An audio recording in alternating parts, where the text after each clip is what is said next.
Do you often feel like you're being ignored, like you're being overlooked? Like you have all these amazing things to say, all these notions and ideas and concepts that you want to share, whether it is at work or at home, in your business, with your employees, even with your kids, but you don't feel heard. You feel like people ignore you half the time, or like your ideas are dismissed without really being considered. Well, stick around because today on Sincerely Speaking, we're going to demystify this whole notion of assertiveness and how to be heard. You need confidence to move forward. Without confidence, you can't really achieve that dream, desire, calling, or lofty element, venture that you've had in your heart to do. Have you heard that before? That's what most experts and gurus out there sell you. Well, I have a slightly different take on it. I believe that you and I can create a feeling and a sense of confidence on demand that can propel us forward without us having to jump through all the hoops and try to figure out all the things that the gurus never really tell you how to do anyway. So if you have been struggling with this notion that you need more confidence, or if you simply have a goal, a dream, an aspiration, a movement, something that you want to start in this world, an impact that you want to have in others, and an influence that you want to use to support and help and do some good out there in the world, then I invite you to head on over to confidence.marciamaro.com, where you are going to find an amazing offer for my course, Confidence on Demand, which will give you the 3 secrets to generating that feeling and that sense of confidence when and where you need it. So again, head on over to confidence.marciamaro.com and take advantage of this opportunity to generate and create confidence when and where you need it. And in the meantime, stick around and chat with me here on Sincerely Speaking. See you soon. So, we've all had this experience of being in a meeting or even talking to a friend or one of our kids, our spouse, and we have some clear ideas on how to solve an issue or how to move forward, or we simply have some sage wisdom to share with the other person, but we feel like the other person is really not listening, or like they're ignoring us, or like somehow our ideas or the advice that we're giving is going in one ear and out the other, or going over their head, and they're really just dismissing what we have to say and that we're trying to share in good faith. Today, what I want to do is demystify this whole notion of assertiveness, because I have found in working with my clients and with people and just having conversations in other summits and podcasts and such, that people tend to believe that assertiveness is one of those things that you either have or you don't. Like you could maybe fake it for a little bit, but if you are not an assertive person and that's not part of your personality traits, then you can't really be assertive. And like there are people who have this innate power or this innate ability to be assertive all the time. Well, the truth of the matter is, and we're going to start right there and then, that assertiveness is not something that you either have or you don't. We actually operate on a continuum or a scale of assertiveness where we can go from floor mats to bulldozers, right? So we can go from letting everybody step over us and letting everybody go ahead of us and not being heard ever and just putting everybody else ahead of ourselves and never speaking up, never doing what we're supposed to do, and just letting others walk all over us, to the other extreme where we're constantly bulldozing people and we are always the ones who are the loudest and the ones that are heard because we just stick out like a sore thumb, or we just don't stop until somebody listens to us, and we go to the other extreme of walking over people. But there is a whole continuum in between those two extremes. So we do have moments, and that's the very first thing I want all of us to agree upon and understand. But we all operate on certain moments where that floor mat position is the best one to take. And we all have moments in which the bulldozer position, it's also the best one to take. Like, for example, if you are in an interaction with your kids and your kids are just not doing what they need to do in order to be part of the family, in order to not affect other people, in order to be good citizens, in order to be successful at whatever it is that they're doing. There are moments when we're going to say, look, you're going to do it because you're going to do it, because you're my kid and I'm telling you that that's what you get to do. And usually, if we are operating from the right heart, eventually they thank us for those moments, right? And we also have moments with our bosses, with our spouse, with our parents, especially if they're aging parents, when we take the other side and we let them walk over us for a little bit, right? Or it seems or it feels like they might be walking over us, but we know that we are giving them an opportunity to process some things, or we are putting ourselves in a position where we will eventually learn and grow from allowing them to walk through the situation, right? Or allowing them to tell us for that moment what we need to do, or we might just not know and we need to let ourselves be guided, and it might appear to others like we're being floor mats, right? But the point of the matter is that for the most part, most of the time, we can operate somewhere in between all those extremes. So what I would love to spend the time that we have together today is on talking about the 5 things, the 5 main things that are going to help us find that space where we operate at our best and where we are heard, but not bulldozing, right? Where we stop being the floor mat, we don't go to the extreme of bulldozing, but we do ensure that our ideas are heard. Now, before I dive deep into the 5 steps, I just want to clarify some things. Most of the time, when other people don't hear us or don't take us seriously or dismiss whatever it is that we have to say, unfortunately, we are the ones who set ourselves up for that response. Unfortunately, most of the time, we say things or add cues or little elements to our communication that actually sabotage our intention and block our ability to be heard by others. So I'm just going to give you a couple of examples. Before you speak, do you say things like, well, I just have an opinion? That just immediately imposes on others this notion that what you're about to say you don't even believe in. So if you don't believe it, if you don't think it's important, if you think it's just a little something that you're throwing out there, then that is how it's going to be taken by other people. The other thing we do all the time is, I might be wrong, but you're prefacing your statement by saying that you believe you're wrong. So why should they take you seriously when you just told them you're wrong, right? Or is it okay if you're asking permission, which means that you don't feel like you have authority to speak on the subject, right? So we do all these things, and I just invite you to think about. I'm not going to run through all of them today. I might do another episode. I'm trying to keep my episodes shorter. So I might do another episode in which we just talk about those things, those elements. We stick to just looking at the elements that we do that lead to being not being taken seriously, right? Or being ignored, being dismissed. But for now, I would invite you to stop for a minute, and before you use these steps that we're going to talk about, before you try to exercise your assertiveness in a real life scenario, in a meeting or in a conversation or whatever the case may be, that you examine what it is that you do that might be hindering your ability to be heard and to be taken seriously.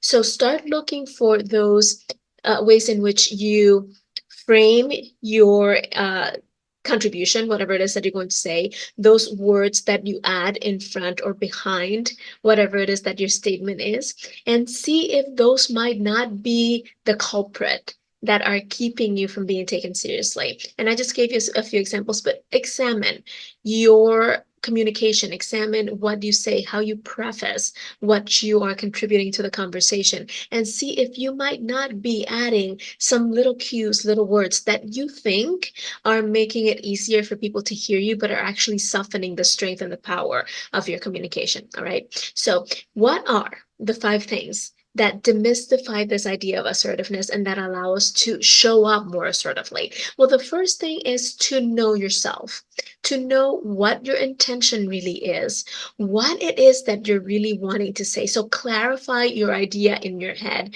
before you express it. Understand what the bottom line is of what you're trying to say, and understand why it is important and why it is meaningful to the conversation. So, for example, if you're presenting a possible solution to test, instead of saying, this might sound silly, or I might be wrong, or this might not work, just simply say, I believe that this is something we should test, and explain why.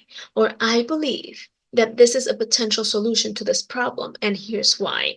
Or taking from everything that we've discussed, I see this as a possible solution. What are your thoughts? Right? And explain what it is and why as directly and as succinctly as possible. Because something else we do is we want to make sure that everybody understands us, so we ramble on. But if you're clear on what the point is and you go straight to it, you're going to get much better results than if you dance around it. So start by knowing exactly what it is that you're trying to say and why it is important, how it really fits into the overall conversation that you're inserting your ideas into. The second thing is listening, but not just hearing, listening with true curiosity. When you listen with curiosity, you are not preparing your response back or your rebuttal after what they say. You're not looking for the flaws or the weak points in what the other person is saying. You're not looking for the holes in the idea that is being presented. You are not looking for all the reasons why it won't work. In fact, it's the opposite. When you're listening with curiosity, you're trying to mine the gold in what they're saying. You are listening under the assumption that everybody has something important to contribute, and your job as the listener is to find the pieces in there that will work. Find the pieces in there that do make sense. Find the pieces in there that you can support and that you can get after. And if it's hard to find those, then at least looking for the right kinds of questions that you can ask to mine that gold, to pull out and draw out the good things that could be behind it, starting with the only assumption that I ever ask you to make. And that assumption is that everybody is operating from the best that they have to offer and doing their best with what they have. So if you're starting from that assumption that whoever is presenting an idea or saying something has the best results in mind, has the best outcome in mind, then your job is to try to understand where they're coming from, to mine the gold out of it, and to ask the questions that will draw it out in a way that supports everybody, right? You're listening without interruptions. You're listening without judgment, with full attention, completely there. Again, like a detective looking for clues, or like someone who is digging for gold and they're mining and they're putting the pen in the water and they're shaking it to let go of anything that doesn't work in hopes that the gold will remain, right? So that is your job, with respect and with the idea of creating a win-win-win for everybody. What can you draw from what it's being said that is going to be useful and helpful for everybody?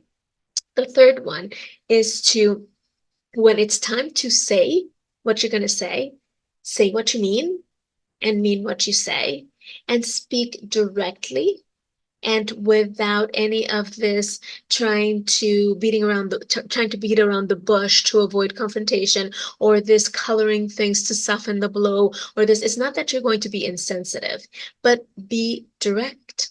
Don't fall into gaslighting or passive aggressive behavior, which is what we tend to do. It's like, oh, I see what you're saying, but this is like, right? And we are taking one step forward and three steps back, and people never know really where we stand because we don't want to pick a side, right? We want to dance in the middle, and that's not the way that we are assertive. That's not how we show that we should be heard. We show that we should be heard by knowing what our opinion is and standing behind it and saying what we mean, right? Again, that doesn't mean that you're going to be blunt and abrupt, or that you're going to be purposefully offensive. It just simply means that you're going to say what you mean and mean what you say. So if you disagree with someone, you can say, oh, I disagree, and here's why. And if they have a problem with you disagreeing, they have a chance to disagree with you again. And then you have to be in a position to listen again with curiosity and understand where they're coming from, so that you can have a conversation that doesn't devolve to an argument, but that evolves to a finding common ground and to a finding that win, right? The other thing is you need to set some boundaries in the conversation, right? When I was starting out in this whole world of personal development and all these things, I had one colleague that was in the habit of interrupting me. So anytime I went to speak up, this person would chime in and try to interrupt me.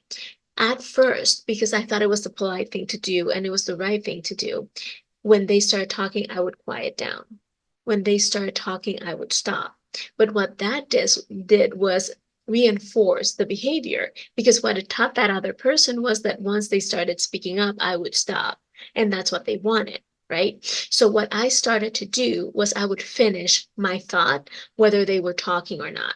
And I know that that sounds counterintuitive, and I know that that sounds like it's going to just create this mess of an interaction. But in reality, what it does is teach the other person that you're not going to stop until you're done. So they might as well just wait until you're done, right? So you can continue talking until you finish the statement, right? The other thing that you can do is look at them and say, sorry, I wasn't finished. And then you continue talking, right? But that actually feels more confrontational to the other person than you simply finishing your statement. Now, what I am going to say is this: tone has a lot to do with how conversations are perceived. So when the other person interrupts you, you are not going to raise your voice. You're not going to change your tone. You are not going to give them the death stare. You're simply going to finish your statement in the same tone, in the same intention, and in the same heart that it was initiated. So if you're talking in this tone, the other person, and at this volume, the other person is talking, you're like, and this is what I meant to say, and now I am finished with my thought, and so now I will stop, right? And that's not what you're going to say, but that's an example of keeping your tone, right? Leveled and even.